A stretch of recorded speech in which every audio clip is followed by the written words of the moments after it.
Bueno, yo me llamo Mariana Cabral, soy ginecóloga del Hospital Centenario y docente de la disciplina de ginecología del área de ginecología. Vamos a hablar a partir de ahora de los cánceres relacionados a las metrorragias.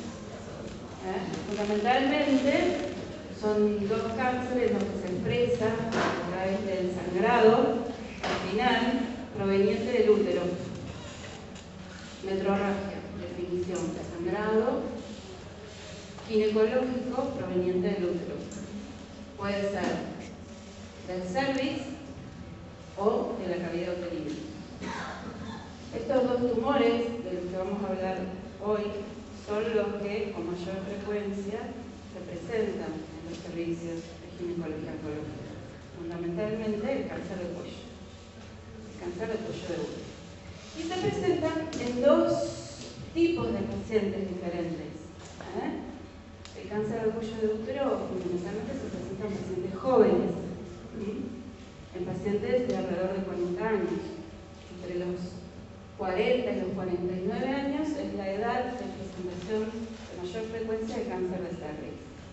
Y la paciente con cáncer de endometrio habitualmente se presenta en pacientes menopáusicas. Aquella paciente que ya ha dejado de tener sus ciclos menstruales y comienza con episodios de sangrado. Voy haciendo estas diferencias para que ustedes vayan comparando. La paciente con un cáncer de endometrio consulta tempranamente.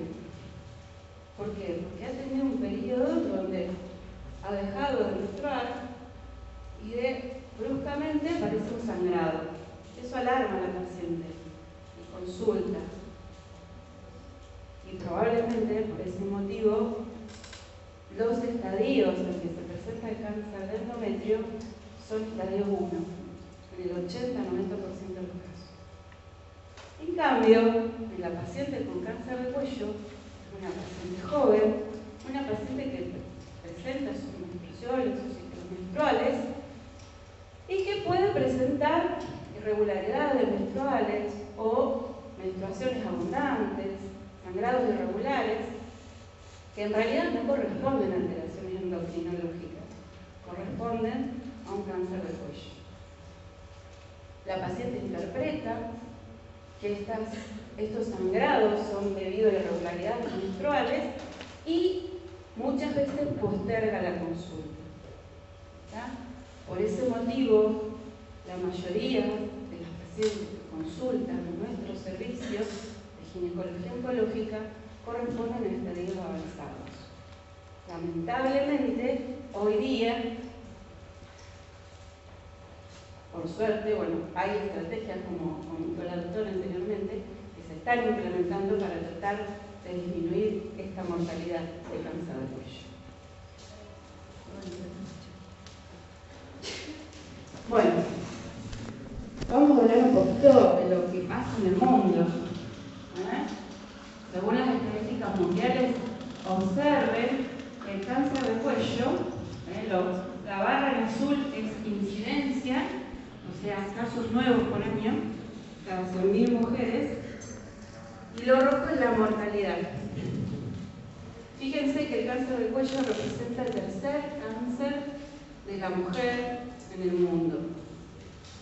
De ahí su relevancia a nivel mundial, y sobre todo en los países en vías de desarrollo o no desarrollados, fundamentalmente. Fíjense la diferencia con el cáncer de mama. Ustedes van a ver prontamente cáncer de mama. La incidencia, el número de casos nuevos y la mortalidad. ¿Qué relación tiene la mortalidad de cáncer de mama con la incidencia? ¿Y qué relación tiene el cáncer de cuello, la mortalidad, con su incidencia? La mitad de las mujeres diagnosticadas por cáncer de cuello se mueren. Fíjense, la barrita roja llega a la mitad. Fíjense la barra roja de cáncer de mama. La tercera parte, el 20%, el 25% de esa incidencia.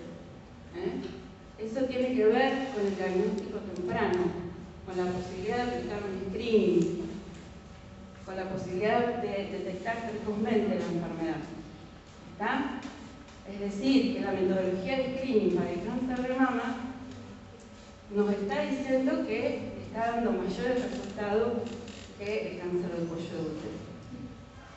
¿Está?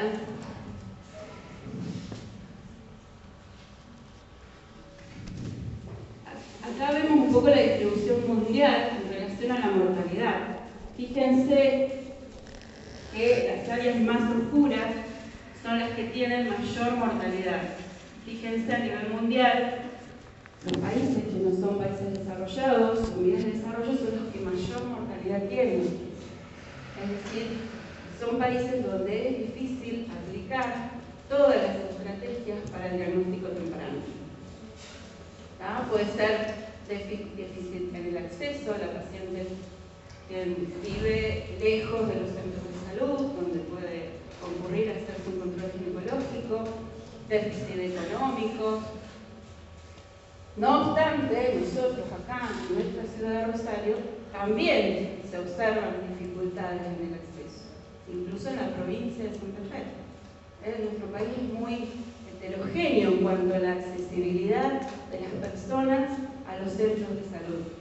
Rosario, dentro de todo, tiene un sistema de salud muy bueno, pero hay áreas del país donde a las mujeres les es muy difícil llegar a un lugar donde incluso haya un ginecólogo o haya un personal sanitario entrenado para hacer un control.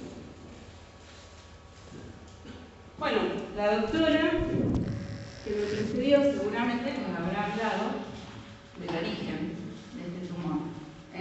La causa es un virus, el virus del papiloma humano.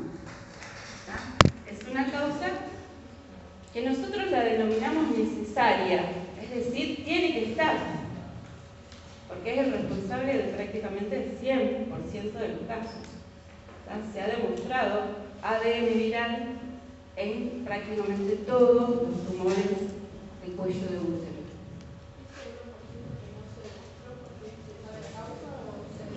No, puede ser que no se haya encontrado por algún motivo de la muestra, o porque, bueno, justamente en el estudio que se realizó se perdió la muestra o hubo alguna dificultad. Pero prácticamente, teóricamente, uno puede decir que el 100% de los casos corresponden a un causal HPV. Pero ese causal, que la doctora habrá mencionado, necesario, no es suficiente. ¿Por qué no es suficiente? Porque el 80% de todos nosotros, en algún momento de nuestra vida, tuvimos contacto o vamos a tener con el HPV. Sin embargo, no vamos a hacer cáncer de cuello. ¿Está? Entonces, hay otros factores que dependen del huésped. ¿Cuáles son esos otros factores?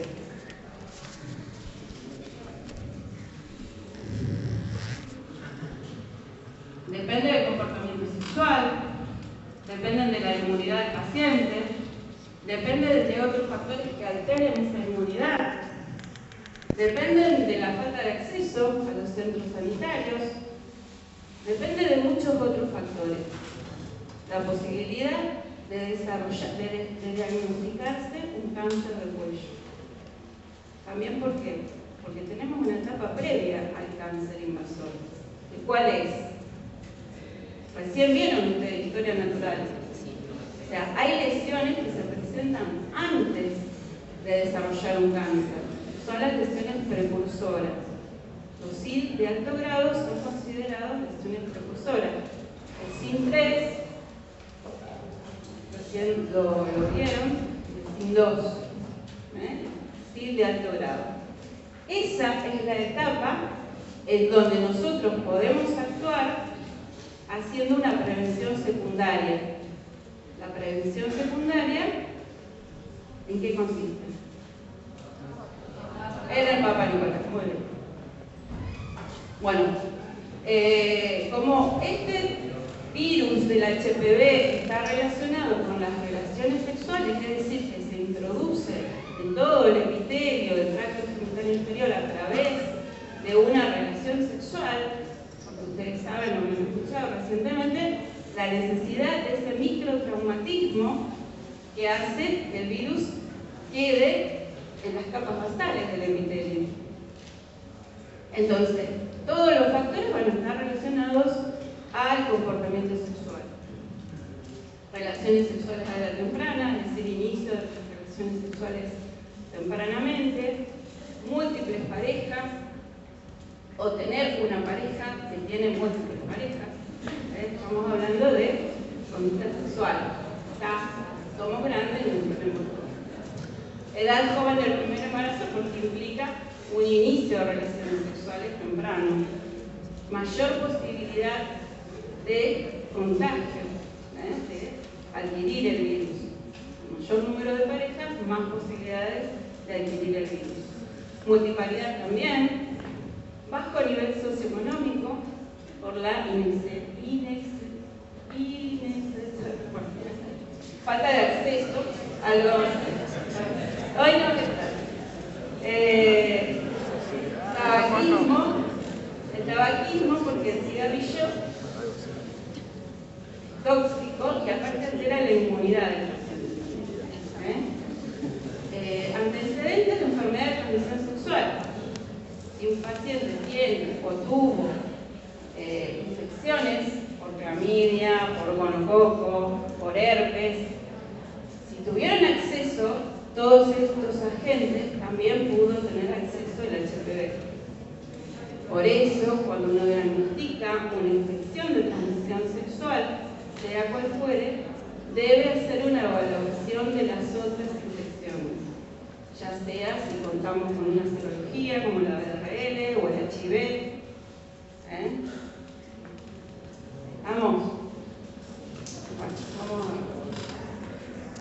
Bueno, de esto hablaron recién, prevención primaria, vacunas, porque la vacuna va a brindar inmunidad a la paciente para que no desarrolle lesiones cuando se contagie por el virus del HPV. Y la prevención secundaria, que es la que contamos nosotros hoy en día, la primaria también, con el plan nacional de vacunación, con las niñas que cumplen 11 años. Lamentablemente no hay para toda la población, pero bueno, suponemos que eso va a incidir dentro de 30 años en disminuir la mortalidad de cáncer del cuello. Por eso el grupo que ha quedado fuera de esta vacunación, que aunque no le va a brindar la inmunidad ideal, como dijo la doctora, que tiene 11 años, donde más anticuerpos producen, existen beneficios y pueden vacunarse. Si no tuvieron contacto con el virus que tiene la vacuna, pueden vacunarse y adquirir inmunidad. Esto es importante que ustedes lo sepan porque son jóvenes y bueno, asesórense, consulten con sus médicos, ya sea mujeres o hombres, porque hoy en día también está avalada para los hombres. En el plan nacional para varones inmunodeprimidos. ¿Estamos? Bueno, no hablamos de prevención porque ya hablaron. Vamos a lo concreto. ¿Cuáles son los tipos histológicos que podemos encontrar en el cáncer de cuello? Esto va a surgir de un concepto que ustedes ya previamente tienen. ¿Qué epitelios existe en el cervix? El epitelio escamoso y el epitelio glandular. Entonces, el 75-80% de los casos se presenta como carcinoma epidermoide. Y hay un 20-25% que se presenta como adenocarcinoma, es decir, se origina en las glándulas.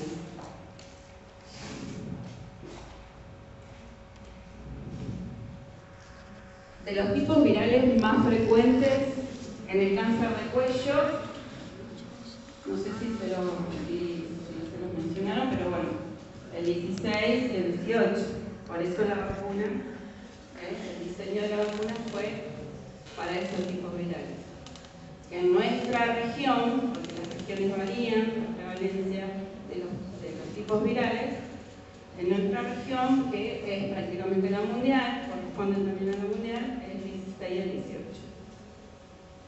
Bueno, ¿por qué consulta una paciente que presenta un cáncer de cuello?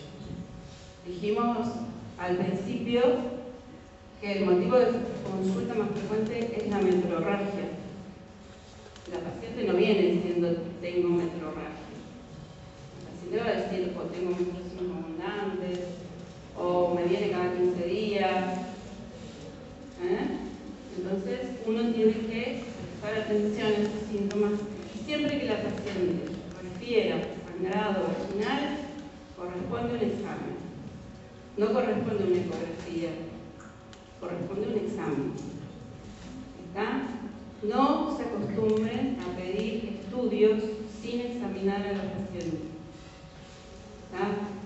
Es muy importante que aprendan a examinar, aprendan a observar y a partir de ahí sí se van haciendo los diagnósticos diferenciales y van a poder adquirir la habilidad de decir, bueno, corresponde que pida una ecografía abdominal, pelviana, tras ecografía ginecológica abdominal o ecografía ginecológica transvaginal, lo que fuere.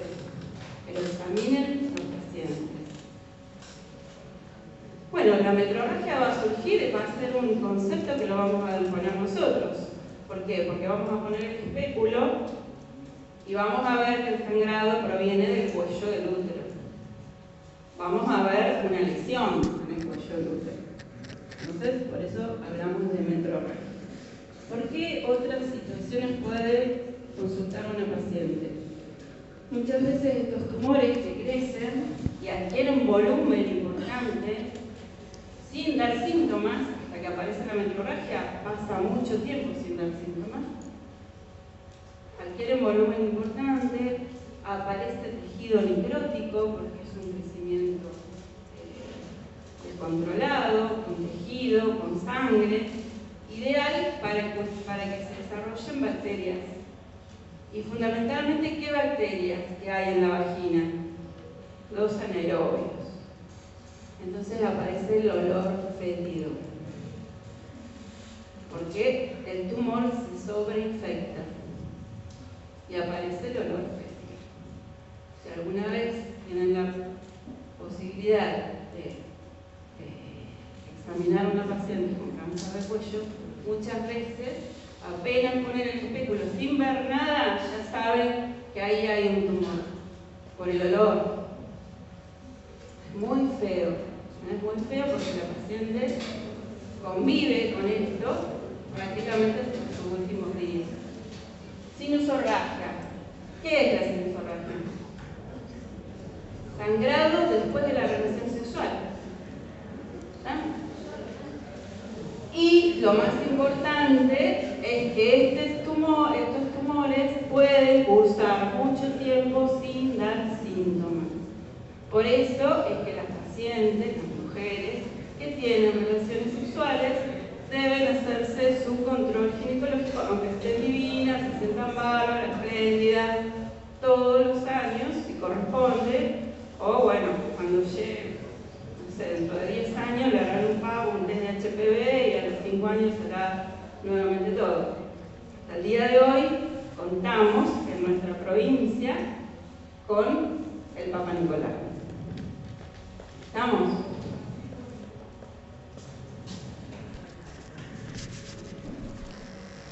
¿Cómo pueden, una vez que ustedes determinan examinar a la paciente, cómo pueden ser o cómo se clasifican, cómo lo describen a ese tumor que aparece en el cuello del útero?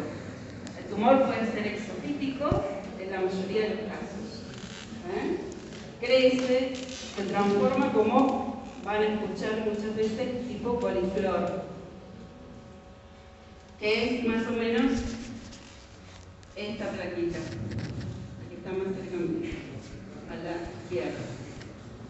En general crecen más, pero también muchas veces, ¿qué pasa con ese tumor? Se necrosa y termina destruyendo la anatomía prácticamente del cuello del útero.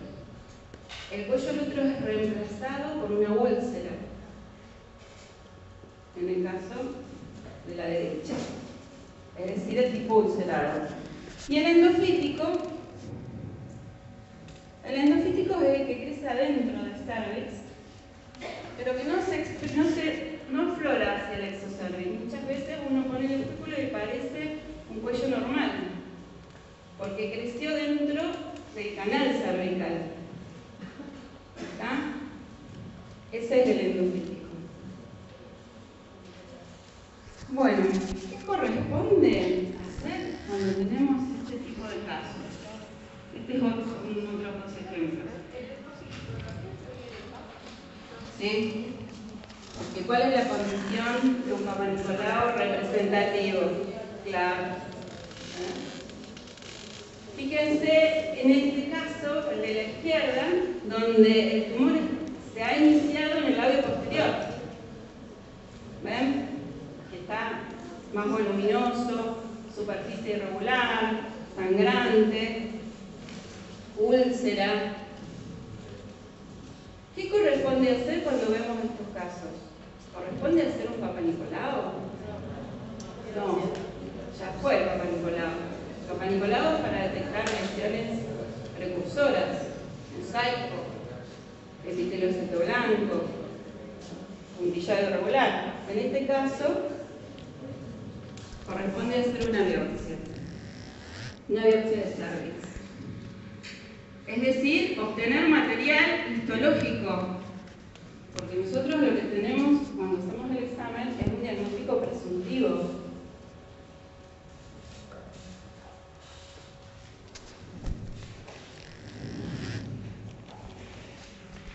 Seguimos examinando a la paciente.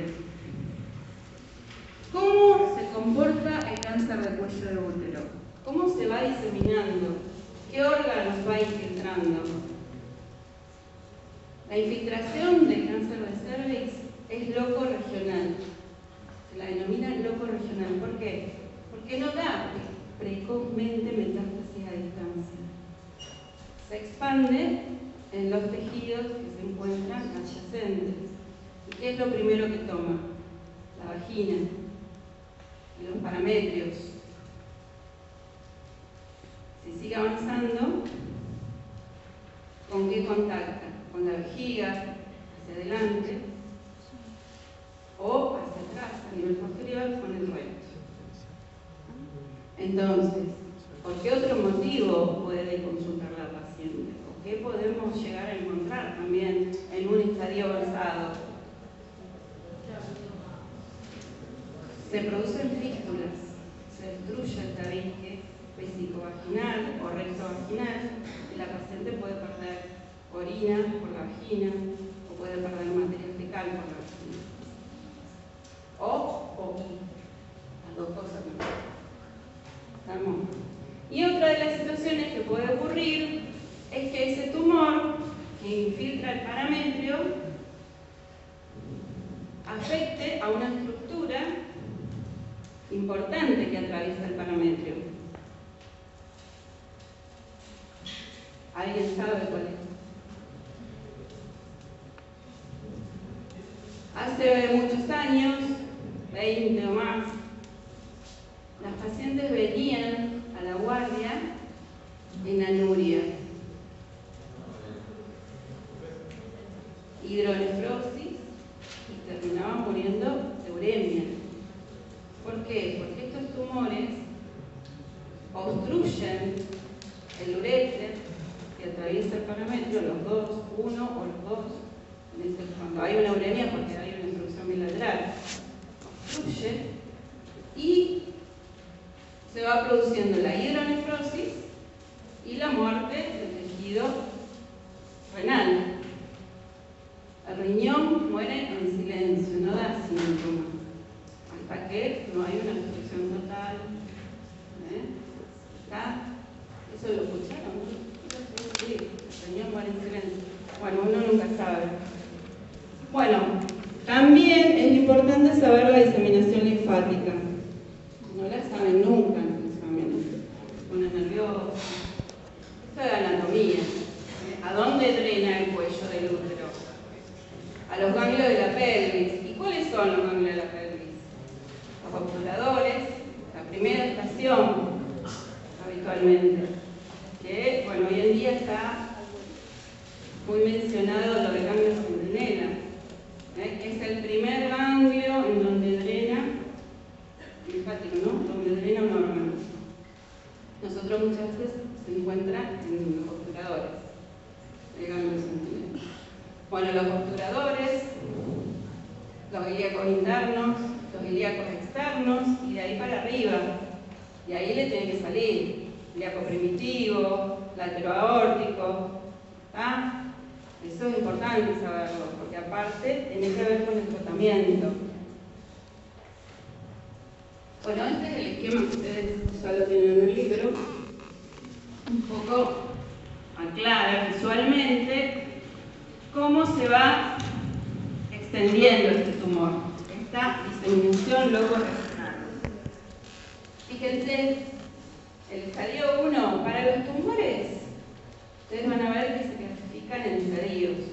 ¿Por qué se clasifican en estadios los tumores? Porque uno le tiene que dar un pronóstico.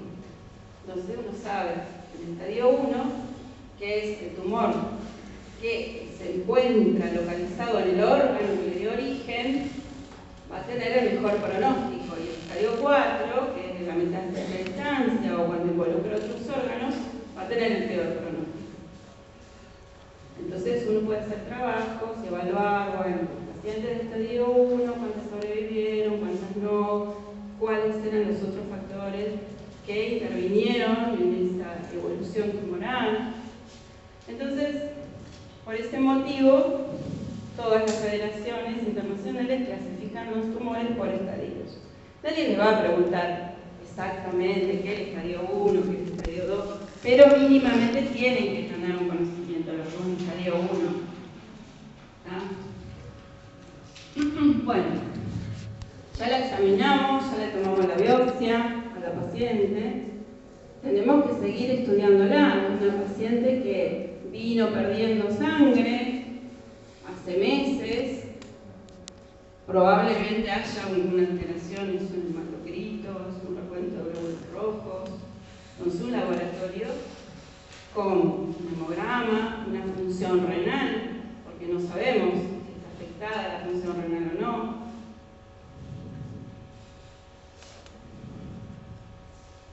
¿Qué más? Estos estudios nosotros los solicitamos, ¿por qué? Porque la clasificación del cáncer de cervix es clínica. Es el único tumor que la clasificación es clínica.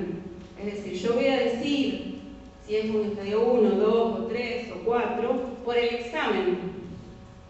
En los otros tumores, endometrio, ovario, voy a decidir a qué estadio corresponde después que la opere a la paciente.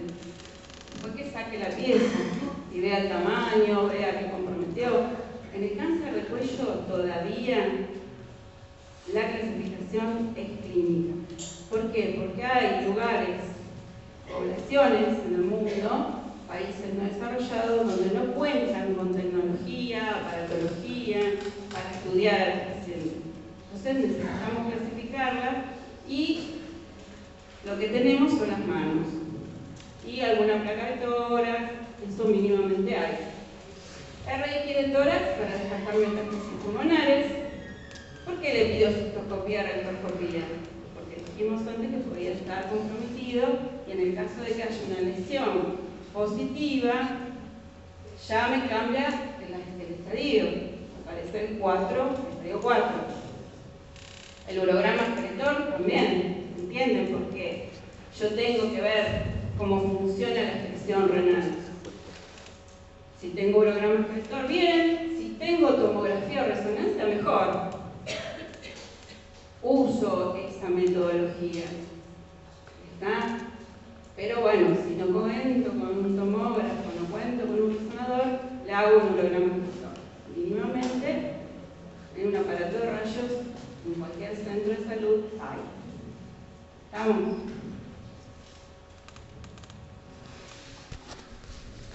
Bueno, vamos terminando. Tengo que hablarle a la paciente, explicar. explicarle cuál va a ser tu tratamiento, tenés un tumor maligno, el estadio tanto. ¿Cuál es el tratamiento? El tratamiento, básicamente, para que ustedes lo puedan visualizar, se divide en dos. El tratamiento de los estadios tempranos, es decir, del estadio 1, cuando el tumor está localizado en el órgano que le dio origen, es decir, en el cuello del útero. Esas pacientes que están en estadio 1 pueden ser tratadas con histerectomía radical y linfadenectomía pelviana. Es decir, hay que resecar el útero con el cuello y con los parametrios. Por eso se llama histerectomía radical.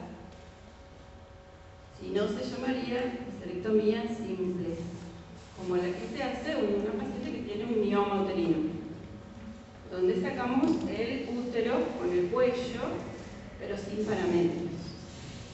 Entonces en este caso, es necesario sacar los parámetros porque puede haber un foco microscópico metastásico. Y eso hace que yo, después que la opere a la paciente, necesite indicarle otro tratamiento más. Porque si hubo una micrometástasis en parámetro, puede haber metástasis en otros sitios de la pelvis. Por lo tanto, es importante secar los parámetros. Y los ganglios, que hablamos antes.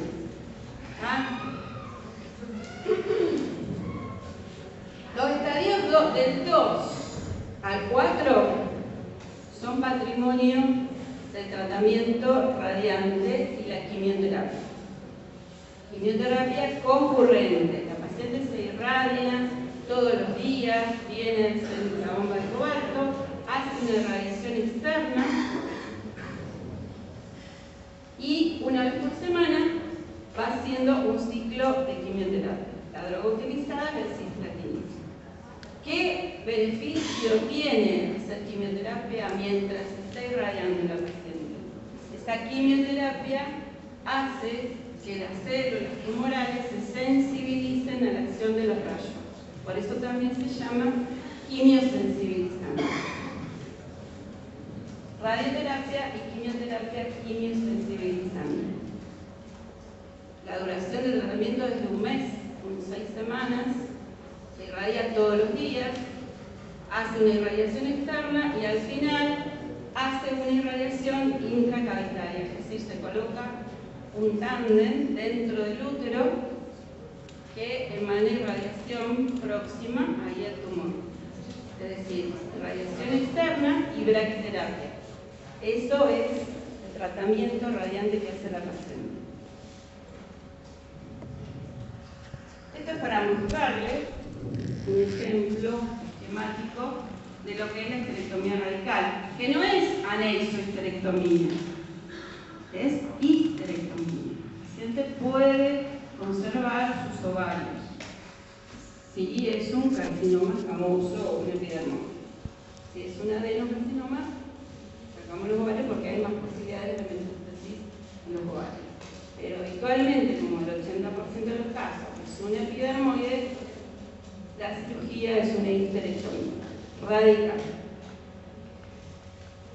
Hay varios tipos. Bueno, lo importante es que ustedes sepan, que yo quiero que ustedes se lleven, es que no es una histerectomía simple. Se resecan junto con el útero y el cuello los parametrios y el tercio superior de la vagina. Por eso es radical. Antes de pasar a esto que es un poco el repaso, les quiero mencionar que hay un tratamiento que lo van a escuchar y por eso quiero que lo sepan, que se realiza en pacientes jóvenes que tienen deseos de seguir teniendo hijos o que nunca tuvieron y que presentan un cáncer de cuello pequeño, menor de 2 centímetros, y para estas pacientes existe la posibilidad de un tratamiento quirúrgico que conserve el útero. Entonces se reseca el cuello, los parametrios y parte de la vagina. Ese tratamiento se llama traquelectomía radical. Traquelectomía radical. Se saca el cuello, parametrio, tercio superior de la vagina. Vamos, es una excepción. Tiene que tener ciertas condiciones, tiene que ser un estadio 1, un tumor pequeño, la paciente tiene que tener deseos de fertilidad, tiene que ser una paciente joven. Pero bueno, se los menciono porque lo van a escuchar. Quiero que lo sepan. El parto es por cesárea. Después el parto es por cesárea. Y porque no tiene cuello la paciente. Se tiene que hacer un cerclaje. Cuando le dejas el cuerpo, tenés que cerrar el cuello porque tiene más riesgo de infecciones, de coriomionitis, de parto prematuro.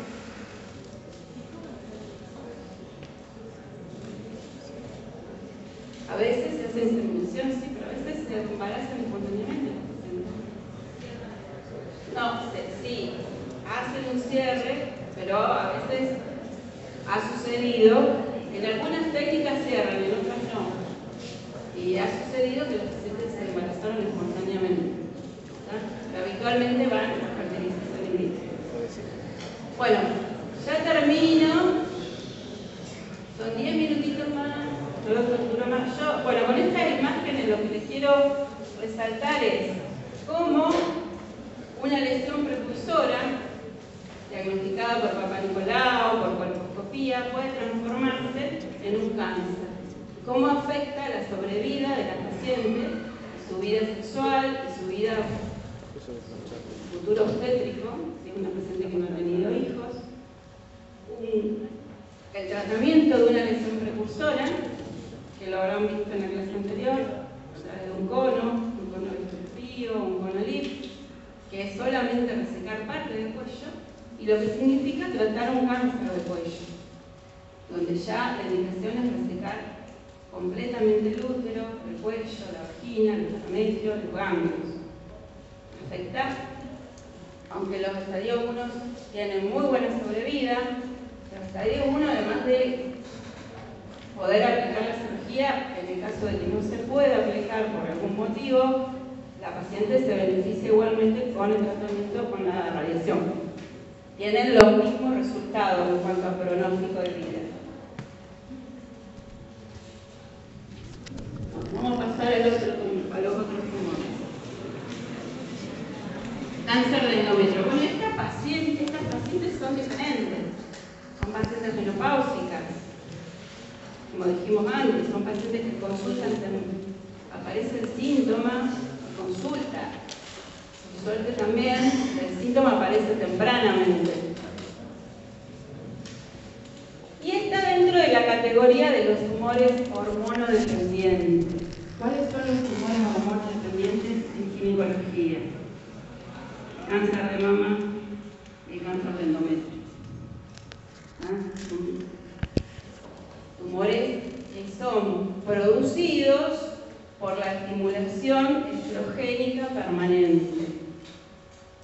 El endometrio presenta receptores de estrógeno y de progesterona.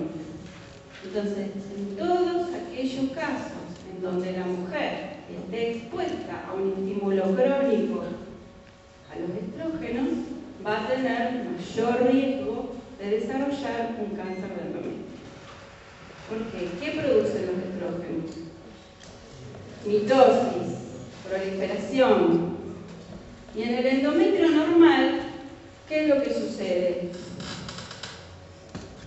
La mujer que cicla, ¿qué pasa? Hay una estimulación con estrógenos en la primera fase. Pero luego de la ovulación, ¿qué sucede? Aparece el cuerpo lúteo, aparece la secreción de progesterona. Y esa progesterona bloquea, contrabalancea la acción proliferativa de los estrógenos. Transforma el endometrio proliferativo en endometrio secretorio. Entonces, todas aquellas pacientes en donde haya una situación y que no se presente esta progesterona, va a tener mayor riesgo de desarrollar un cáncer. Es decir, pacientes anovulatorias o antecedentes o historia de anovulación, antecedentes de infertilidad, menarca temprana, menopausia tardía. ¿Por qué? Porque están mayor tiempo expuestas a la acción de los estrógenos. Tuliparidad, bueno, por la anovulación, tumores secretores de estrógenos. ¿Conocen algún tumor secretor de estrógenos? Tumores de la granulosa. Son secretores de estrógeno.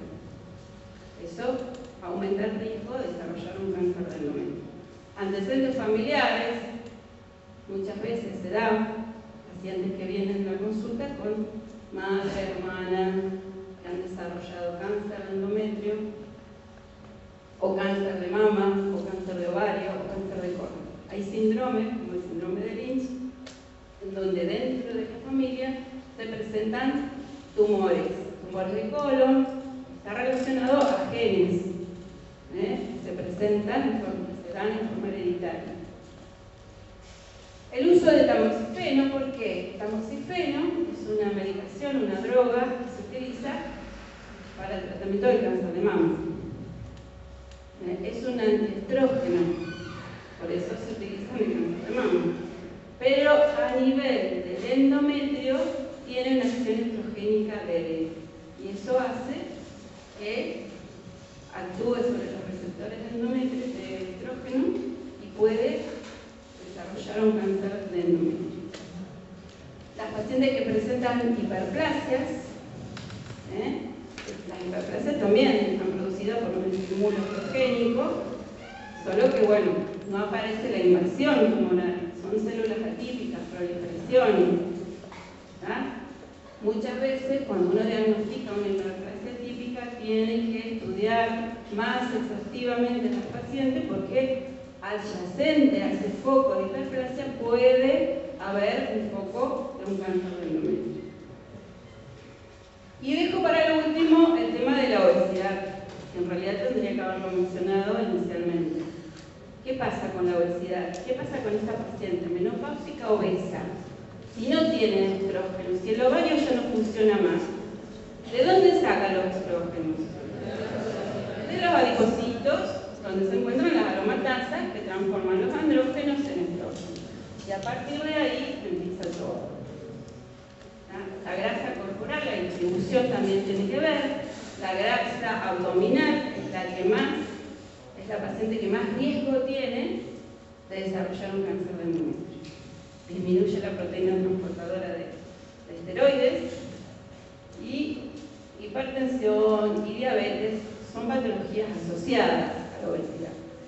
La obesidad es el factor más importante en estas pacientes.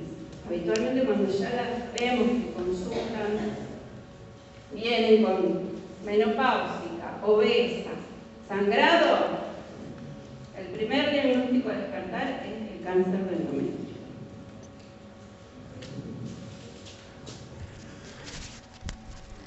Pero bueno, hay muchos pacientes que consultan por metrorragia y son menopáusicas. Salgo corriendo, me pido un turno de quirófano, le hago un grado. Solamente el 10% de los pacientes que consultan por sangrado en la posmenopausia presentan cáncer de endometrio. Pero corresponde que las estudiemos para descartar el cáncer de endometrio. ¿Está claro?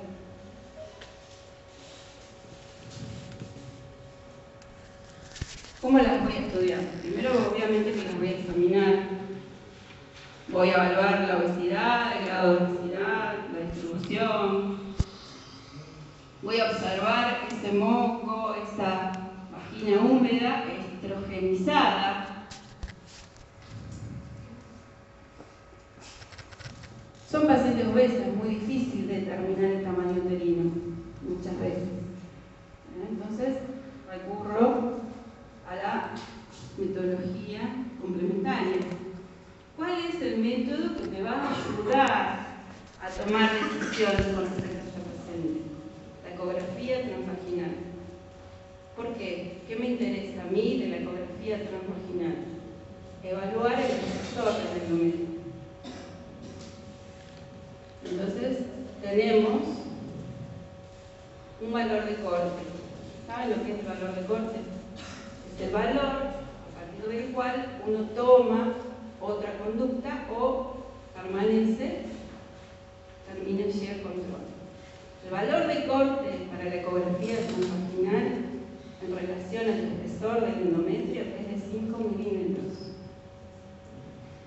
Todas aquellas pacientes que tienen endometrios menores de 5 milímetros tienen muy pocas posibilidades de tener un cáncer de endometrio. ¿Se entiende cuando yo digo muy pocas? Nunca nadie les va a decir sí, totalmente, 100%. Tienen muy pocas. ¿Está? Entonces, toda aquella paciente que presenta un endometrio mayor de 5 milímetros va a corresponder continuar estudiándolas. Porque tengo más de 5 milímetros, ya no entro en el grupo de las muy pocas. Entrar en el grupo de puede ser. ¿Qué voy a hacer?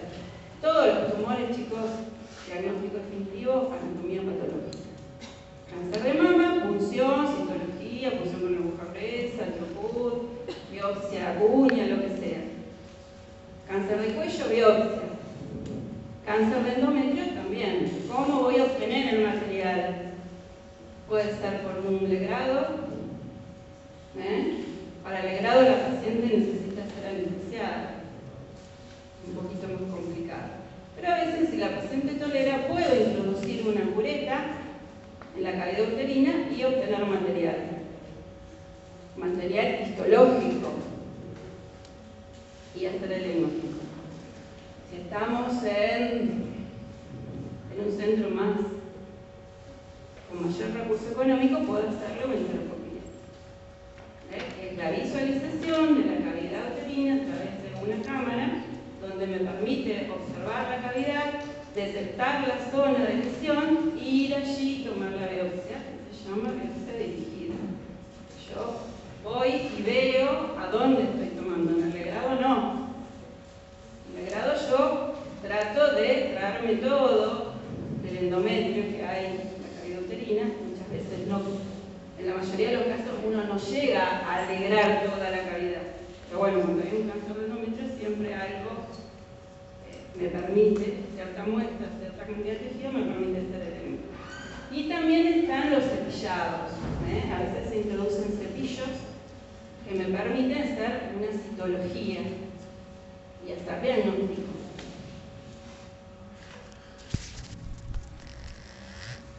¿Cuál es el tratamiento del cáncer de endometrio? El tratamiento y estadificación se realiza a través de una anexohisterectomía. Y acá también hay que sacar los ganglios muchas veces. No en todos los casos, pero la evaluación de los ganglios me va a permitir también determinar a qué estadio corresponde. Una paciente con un cáncer de endometrio con metástasis en los ganglios deja de ser un estadio 1 para ser un estadio 3. Y eso significa otro pronóstico.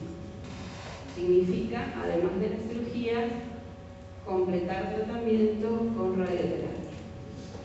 Entonces, por eso es importante evaluar los ganglios linfáticos de la pelvis. Y es importante que ustedes lo sepan cuáles son los ganglios. Obturadores, los iliocosternos, los ilioconternos, los primitivos, esos son los ganglios pelvianos. Y si es necesario también lateroaórticos, pero bueno, eso ya es mucho más específico. Tratamiento y estadificación, o sea, el acto quirúrgico me va a permitir ambas cosas, estadificar y tratar. ¿Vamos?